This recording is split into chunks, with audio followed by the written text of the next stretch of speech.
Bom dia a todos. Hoje vamos continuar vendo mais um vídeo a respeito da psicologia forense, sobre a ótica dessa filosofia forense, porque hoje são 20 de janeiro de 2026 e está fazendo justamente 24 anos da morte do prefeito de Santo André, Celso Daniel.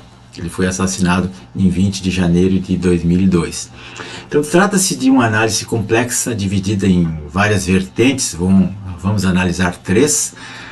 Primeiro é a tese de crime comum, um sequestro aleatório, né? Essa tese é defendida inicialmente pela Polícia Civil de São Paulo e pelo pessoal do PT.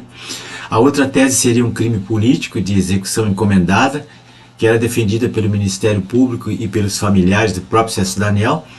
E uma terceira via ainda tem a investigação, a tese do delegado Romeu Tuma Júnior, falha da investigação e diversas outras coisas que nós vamos ver aqui. Então, do ponto de vista forense, a avaliação do crime se destaca as contradições nos comportamentos e nas evidências do que ocorreu. A primeira tese do Ministério Público, que era de crime político, evidência de tortura e execução, os laudos periciais, peritos como o Dr. Carlos Del Monte Printes, encontrado morto posteriormente, e Paulo Vasquez, eles apontaram que o corpo do Celso Daniel, na época, apresentava marcas incompatíveis com um sequestro comum. Essa quadrilha que assalta aí, um assalto que teria dado errado, coisa parecida.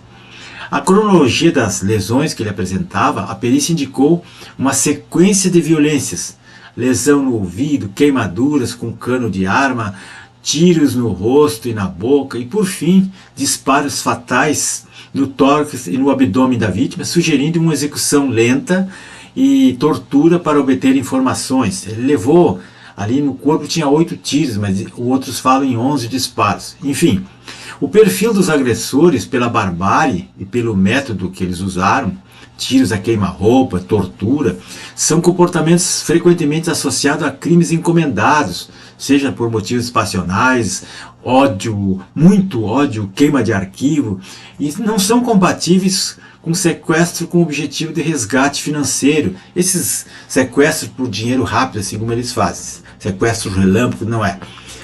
A segunda tese é do crime comum, que era defendido pelos deputados, senadores, petistas de todo partido. Todo mundo defendia que era um crime comum. A investigação da Polícia Civil de São Paulo concluiu que a quadrilha do Ivan Rodrigues da Silva, chamado de Monstro, que sequestrou o Celso Daniel sem saber quem ele era, ora, capaz que nem saber quem era o cara, prefeito de uma das maiores cidades de São Paulo, com quase 1 milhão de habitantes, e não ia saber quem era o cara. Então, vindo a matá-lo e descobrir depois a sua identidade. Então, eles trataram isso como se fosse um crime comum. Não. A perspectiva psicológica dos assassinos, segundo especialista da área de antissequestro da polícia, em análises posteriores, eles argumentavam que o modus operandi da quadrilha, essa que era de Diadema, lá em São Paulo, pegavam vítimas por pouco tempo no cativeiro e o dinheiro, o assalto, o resgate era de baixo valor. E não condiz com o sequestro que saiu do controle e descaracterizando conspiração política, embora essa visão fosse contestada pelos promotores, enfim. Bom, entretanto, como é que se explica a morte misteriosa de 7 testemunhas? O aspecto mais relevante sobre a ótica forense era aquelas 7 vítimas, 7 pessoas ligadas ao caso: testemunha, o garçom que atendeu ele, o médico legista, investigadores, e um padrão que sugere a eliminação deliberada das provas vivas, a queima de arquivo, como se diz. O Sérgio Gomes da Silva, esse Sombra, que era um guarda-costas do Celso Daniel, ele estava no carro e ele saiu ileso do sequestro, ele não foi nem molestado. Foi acusado depois pelo Ministério Público como mandante. E apontam para uma traição, uma intervenção interpessoal ou uma conspiração, elementos comuns em casos de crimes de mando. E seria um típico crime de Estado ligado à corrupção, que todo mundo sabe que existia lá.